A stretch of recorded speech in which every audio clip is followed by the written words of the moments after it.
Hello, welcome back to the Watford Way. And unfortunately, as I'm sure you are all aware by this point, Ismaël Koné has left the club and joined Marseille in France in a move that is set to be completed after Canada's Copa America campaign. And I have to say, this is one that I am really gutted about. I've said before, there was three players that I really wanted Watford to try and retain in this transfer window. One of them was Yasser Espria, the other one was Georgie Chakvedadze, and the third one was, of course, Ismaël Koné, who we're going to be talking about today. And I think the move was ultimately inevitable, especially after his big performance against France in their friendly before the Copa America. He's put in some decent performances for Canada previously. His second half to the season at Watford was much improved as well. And he's obviously attracted a lot of attention from clubs within Europe and clubs within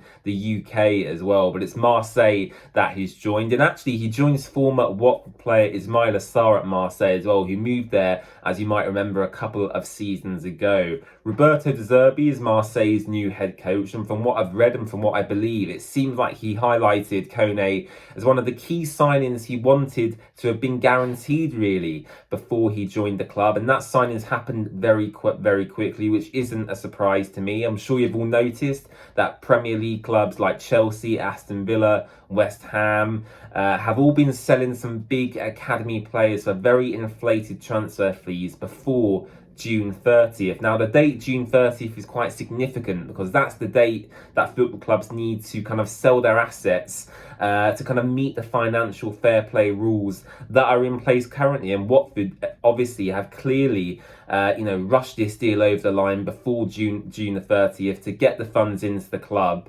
And I'd expect all new signings to come in after June 30th. So from July 1st, I'd expect maybe Moussa Sissoko, who we've been linked with really intensely in the past couple of days, to come into the club, potentially as that Ismaël Koné replacement. Now, of course, that would be on a short-term basis. I know people have got mixed opinions about Moussa Sissoko in his last spell at the club.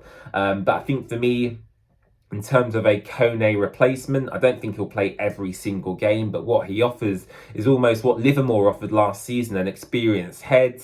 He's played in, really big competitions, the Champions League. He's got vast experience at Tottenham Hotspur previously. He's played at Watford previously as well. His leadership qualities about him too.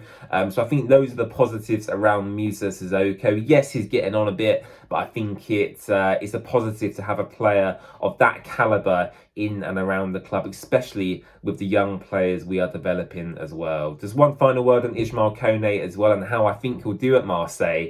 I think he'll do really well, actually. I think he's still quite a raw talent.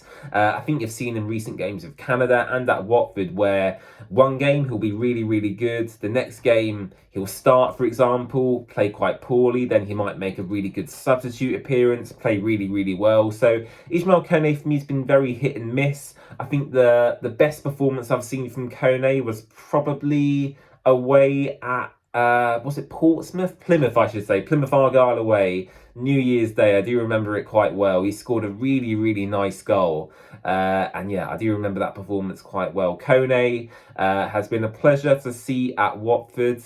And yeah, ultimately Watford have made a very tidy profit on him. I believe we signed him for about £5 to £6 million about season and a half ago in the January transfer window, and we sold him apparently for about £15 to £20 million.